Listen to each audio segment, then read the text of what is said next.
আসসালামু আলাইকুম প্রিয় শিক্ষার্থী বন্ধুরা। English with Khokon YouTube channel থেকে জানাচ্ছি আন্তরিক শুভেচ্ছা। প্রিয় শিক্ষার্থী বন্ধুরা, আজ তোমাদের সামনে একটি গুরুত্বপূর্ণ ক্লাস নিয়ে আসছি।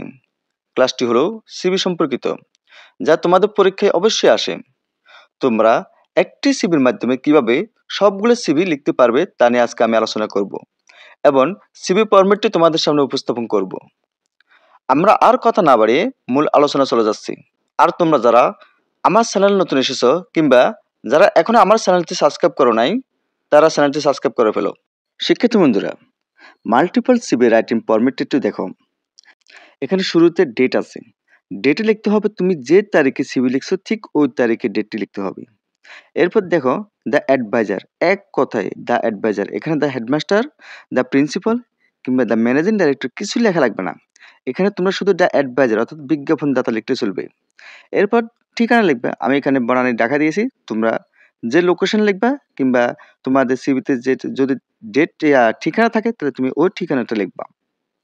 এরপর subject, prayer for the post of a অথবা an, name of the post, অবশ্যই পোস্টের নাম লিখবে এখানে। এরপর তোমরা দেখো এখানে in response to your advertisement published in the Daily Star, অর্থাৎ পত্রিকার নাম যদি প্রশ্নের কোনো যদি পত্রিকার নাম লেখা থাকে তাহলে ওই পত্রিকার নাম লিখতে হবে। আর যদি পত্রিকার নাম না লেখা থাকে, নিউজ পেপারের নাম যদি লেখা না থাকে তাহলে তুমি অবশ্যই এখানে দ্য ডেইলি স্টার লিখতে হবে। কারণ তুমি একটাই মুখস্থ করে রাখবা, আর বাকিগুলো মুখস্থ করার কোনো দরকার নাই। এরপর অন দিয়ে তুমি তারিখ লিখবে। তারিখ এখানে লিখবে যে তারিখে তুমি সিভি লিখতে দিয়েছো না, ওই যে উপরে ডেটে যে তারিখ দিয়েছো ঠিক ওই তারিখে 2-3 দিন আগের তারিখ দিবে। যদি উপরের ডেটে যদি তুমি যাও 10 জানুয়ারি 2025 দাও তাহলে এখানে দিতে হবে 7 জানুয়ারি 2025। এরপর নেম অফ পোস্টের জায়গায় পোস্টের নাম, আর ইন ইউর স্কুল অর্থাৎ স্কুলে যদি আবেদন করে স্কুলে, কলেজ হলে কলেজে, কোম্পানিতে কোম্পানি। এভাবে তুমি সম্পূর্ণ অ্যাপ্লিকেশনটি লিখে ফেলবে। প্রিয় শিক্ষার্থী বন্ধুরা, মাল্টিপল সিভি রাইটিং ফরম্যাটে অ্যাপ্লিকেশন লেখার পর তোমরা এবার লিখতে হবে কারিকুলাম বিটা অর্থাৎ সিভি। এখানে নেম থাকবে, নেমে মোহাম্মদ তাজুল ইসলাম। এখানে আমি নিজের মতো করে মোহাম্মদ তাজুল ইসলাম দিয়েছি। যদি প্রশ্নপত্রে যদি কোনো নেম লেখা থাকে তাহলে তোমরা ওই নাম লিখতে হবে। আর যদি নাম লেখা না থাকে তাহলে তুমি পছন্দ মতো যে কোনো একটা নাম লিখবে। এরপর ফাদার্স নেম তো আর প্রশ্নপত্রে লেখা থাকে না, তাহলে তুমি নিজের মতো করে একটা ফাদার্স নেম লিখবে, মাদার্স নেম লিখবে। এরপর পার্মানেন্ট অ্যাড্রেস, তুমি নিজের মতো করে একটা পার্মানেন্ট অ্যাড্রেস লিখবে, আর যদি থাকে তাহলে তো ভালো কথা। এরপর ডেট অফ বার্থ লিখতে হবে। ডেট অফ বার্থটা তোমার জন্মদিন এমনভাবে লিখতে হবে তুমি যে তারিখে আবেদন করছো ঠিক তার থেকে ন্যূনতম 20 বছর আগের। এরপর ন্যাশনালিটি লিখতে হবে বাংলাদেশি, রিলিজন ইসলাম অথবা হিন্দু, ম্যারিটাল স্ট্যাটাস লিখতে হবে আনম্যারিড, কন্ট্যাক্ট নাম্বার আমি যেভাবে দিয়েছি ঠিক সেভাবে দিতে হবে। এরপর একাডেমিক কোয়ালিফিকেশন অথবা এডুকেশনাল কোয়ালিফিকেশন। এখানে এডুকেশন কোয়ালিফিকেশনে 4টা ঘর দেওয়া আছে: এক্সাম, ইয়ার, জিপিএ অথবা সিজিপিএ, বোর্ড অথবা ইউনিভার্সিটি। আর 4টা পরীক্ষা দেওয়া আছে, একটা হলে এসএসসি, এইচএসসি, বিএ, এমএ। প্রিয় শিক্ষিত বন্ধুরা, এখানে খেয়াল রাখতে হবে সেটা হলো ইয়ার অর্থাৎ সাল। এখানে আমি এসএসসি সালটা এমনভাবে বসাতে হবে যেন আমার জন্ম সাল আর এই সালের মধ্যে যেন 15 থেকে 16 বছর ডিস্টেন্স থাকে।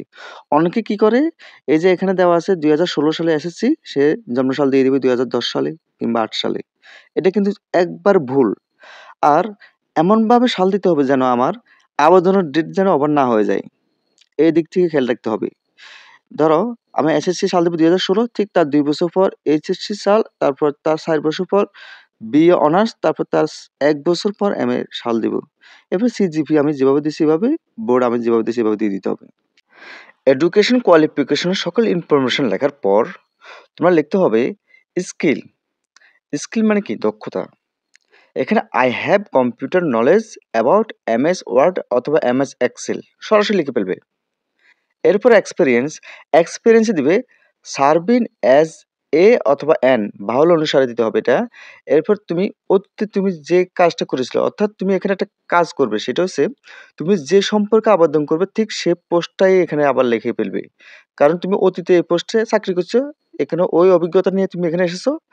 ইন ইনস্টিটিউশন নেম, অর্থাৎ এখানে তুমি যে কোনো একটা প্রতিষ্ঠানের নাম দিবা, অর্থাৎ এখানে বোঝা যাবে যে তুমি অতীতে এই প্রতিষ্ঠান থেকে তুমি এই পোস্টের উপর অভিজ্ঞতা নিয়ে এসেছো। প্রিয় শিক্ষার্থীবৃন্দ, আজকে এই পর্যন্ত। পরবর্তীতে আরেকটা ভিডিও নিয়ে হাজির হবো। ততক্ষণ পর্যন্ত আমার সাথে থাকো, আমার চ্যানেলের সাথে থাকো। আর চ্যানেলটা যদি সাবস্ক্রাইব করা না থাকে অবশ্যই সাবস্ক্রাইব করে ফেলো। ধন্যবাদ সবাইকে।